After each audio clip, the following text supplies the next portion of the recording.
Welcome back to Capital Review. A new Axios-Ipsos American Health Index poll shows the majority of Americans, regardless of political party, strongly agree on one healthcare issue: prescription drugs cost too much. 67% of Americans support drug manufacturers selling meds directly to consumers to help lower costs.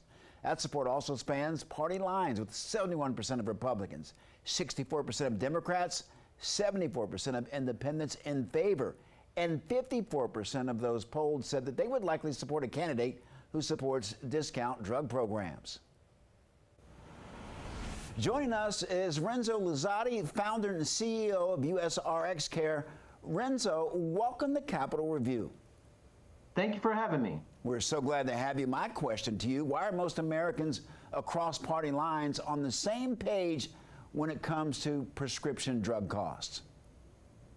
Yes. So unfortunately, the fact is that we in the United States pay much more for prescription drugs than anywhere else in the world. I mean, you could find the same drug on the shelves in Canada for a third of the price here in the United States. And it comes down to the fact that we have a free market pricing system for prescriptions here in the United States, whereas in other countries, the governments set the prices, and they set those prices at levels that are substantially lower than what we have here in America.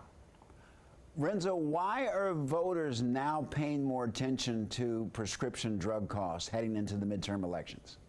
Yeah, well, you know, it used to be 20 years ago that prescription drug costs were maybe 5–10% of the total healthcare budget, right? Now you're looking at prescription drug costs being 20%, 30%, sometimes 40% of the total amount spent on a particular individual or in a plan. So it's hit a point of where it's just become intolerable, frankly, for individuals and plan sponsors to continue to stomach. The other thing is that Congress has been looking at this at great length. You've got the FTC looking at the pharmacy benefit management industry, which is the industry that ultimately processes and administers all the pharmacy claims. So prescription drug prices have been in the news practically every week, and for good reason. Renzo, prescription drugs, big money drives Washington, big money drives policy. Is there bipartisan support to address prescription costs? Where do things stand? What's the temperature in the nation's capital? I think there's more appetite now than ever, right? The noise level has just come to a point where something needs to change. Over the past several administrations, there's been multiple efforts to attack this problem. And, you know, there's some strong lobbies on the other side that like the status quo. But I think everybody, including the industry players, are recognizing that something does need to change.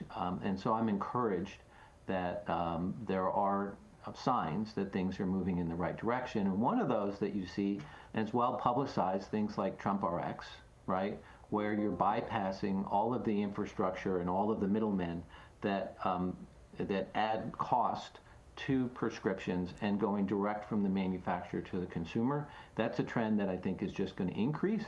And the health plans that are funding insurance are also looking at how can they access those lower costs as well. So there's a lot of good in this story. I agree.